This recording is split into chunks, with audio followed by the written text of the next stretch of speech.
The Second World War waged for almost 11 months after D-Day.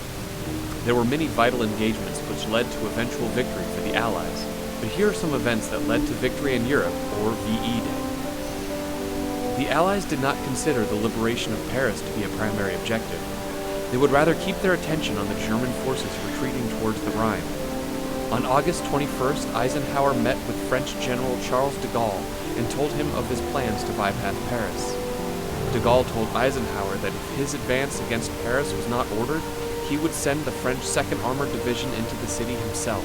Eisenhower then agreed to proceed with the liberation of Paris. Hitler had ordered Paris defended to the last man and demanded that the city not fall into Allied hands except as a field of ruins. General Dietrich von Choltitz began laying explosives under Paris's bridges and many of its landmarks as ordered.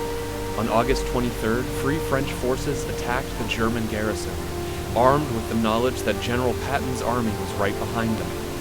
On August 25th, the Allies and French resistance force liberated Paris.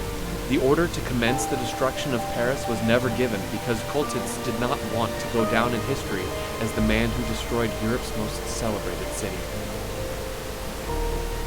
The Battle of the Bulge was the largest battle fought on the Western Front in Europe during World War II. It was a German offensive intended to drive a wedge between the American and British armies in France and the Low Countries, so Germany could recapture the port of Antwerp to deny the Allies use of the port facilities. It was a massive gamble on the part of Hitler, one he lost badly. The Red Army had been advancing deeper into Poland since mid-January.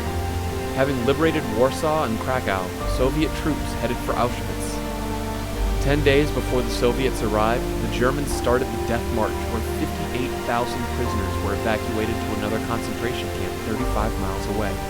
On arrival at Auschwitz, the Soviets found just 7,500 emaciated men and women and only 600 out of the 1.1 million corpses.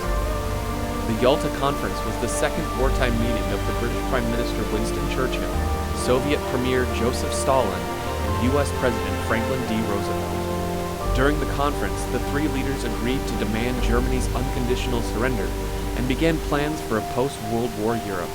Stalin also agreed to permit free elections in Eastern Europe and to enter the war in the Pacific against Japan. Although he did help fight the Japanese, he broke his promise of free elections in Eastern Europe and instead installed governments dominated by the Soviet Union. This was the start of the Cold War. Hundreds of bombers descended on Dresden in 2 waves. By the morning, some 800 British bombers had dropped more than 1,400 tons of high-explosive bombs and more than 1,100 tons of incendiaries on Dresden, destroying the city. By bombing Dresden, the Allies disrupted important lines of communication that would have hindered the Soviet offensive. Crossing the Rhine was the last major obstacle in the way of a full-on race to Berlin. The Allies expected a fierce defensive on the Rhine. Hitler ordered the destruction of all bridges that spanned the Rhine to stop the Allies from crossing. When the Allies came up to the Rhine, they found that the Germans had destroyed all bridges except for one. Before the Allies crossed the river, they sprung a surprise attack by dropping thousands of airborne troops behind enemy lines to devastate the German artillery. First bridgeheads were established, it took just 9 hours to cross the Rhine. The Allies coming from the west and the Soviet Union coming from the east were on a race to see who would make it to Berlin first. Eisenhower ordered the Allies to stop just outside of Berlin so that the Soviets could capture Berlin for themselves. The Red Army would sustain more than 300,000 casualties in the battle for Berlin. Eisenhower did not want to suffer such a toll for territory that would be given to the Soviet Union anyway under the agreement previously made at the Yalta Conference. By May 2nd, the Soviets had the city under full control and the war was over. The 8th of May is when German troops finally laid down their arms. Celebrations erupted throughout the world. From Moscow to Los Angeles, people celebrated. In the United Kingdom, more than 1 million people celebrated in the streets to mark the end of World War II in Europe. Still to this day, VE Day is a celebrated holiday throughout the world.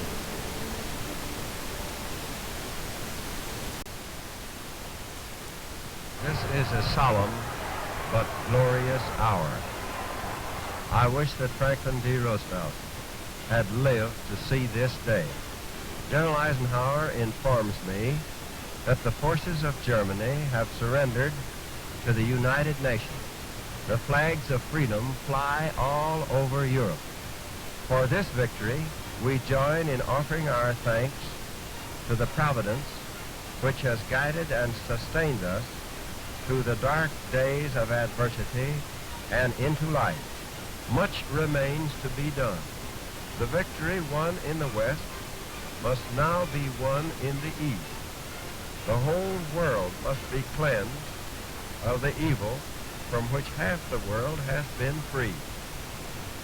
United, the peace-loving nations have demonstrated in the West that their arms are stronger by far than the might of dictators or the tyranny of military cliques that once called us soft and weak.